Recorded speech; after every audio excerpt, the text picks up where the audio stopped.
show you the single hand kettlebell swing. Before progressing on to things like single hand swings, cleans, snatches, make sure that you've really mastered the two-handed swing, because everything else is going to stem from that. You know, your hip hinge isn't going to change, your ballistic movement of the swing isn't going to change. So if you don't have a two-handed swing nailed down, don't try to go on to single hand swings, cleans or snatches. Okay?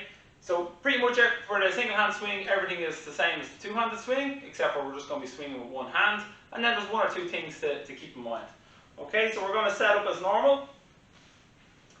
Shoulders back and down. We're going to pull ourselves into the hip hinge, down to the bell. Okay, this time I'm grabbing the bell with just one hand, and you can see I have the other hand on the side. For some people, if you need to apply some pressure on the initial hike pass with the other hand, you can. For others, you can just leave it to the side. Okay, there's a couple of things that you can do. You can choose to do with this hand when you're swinging. I prefer for beginners to mimic a two-handed swing. So both hands are going to go back. It's just that this is on the outside, and then both hands come up together. And we touch the corner of the handle with the center of the palm. And the reason why we do that is that so we know that our shoulders are going to stay square on. Okay, you see some people, particularly beginners, and they're swinging like this, and they're rotated at the torso. Okay, so you want to keep your shoulders square on, and a simple way is to mimic a two-handed swing. Other options, you know, as you become more advanced, you can just keep the hand out to the side if you want, or you see some people and they'll come up and snap up here, you know, applying that extra tension onto the single hand swing. Okay?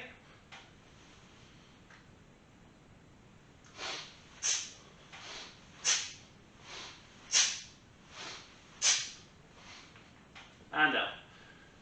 Okay? There's always a lot of talk about how high does the kettlebell go. If you're doing hardstyle kettlebells, it's more about how much power you're applying to the kettlebell. So if you imagine a dial of 1 to 10, and you're trying to dial it up to a 10, and you're applying maximum power, well, in theory, like a 10 kilo kettlebell, you know, should fly off far greater than a 24 kilo kettlebell. Okay, but in terms of the height, so remember we're projecting the bell forward, and in terms of the height, you know, think of the center of the mast of the bell somewhere in line with the solar plex. So your arm isn't parallel, it might be slightly below parallel, but naturally as you go on to heavier bells, you know, sometimes, you know, you're not going to be able to get your hand up that high either way. Okay?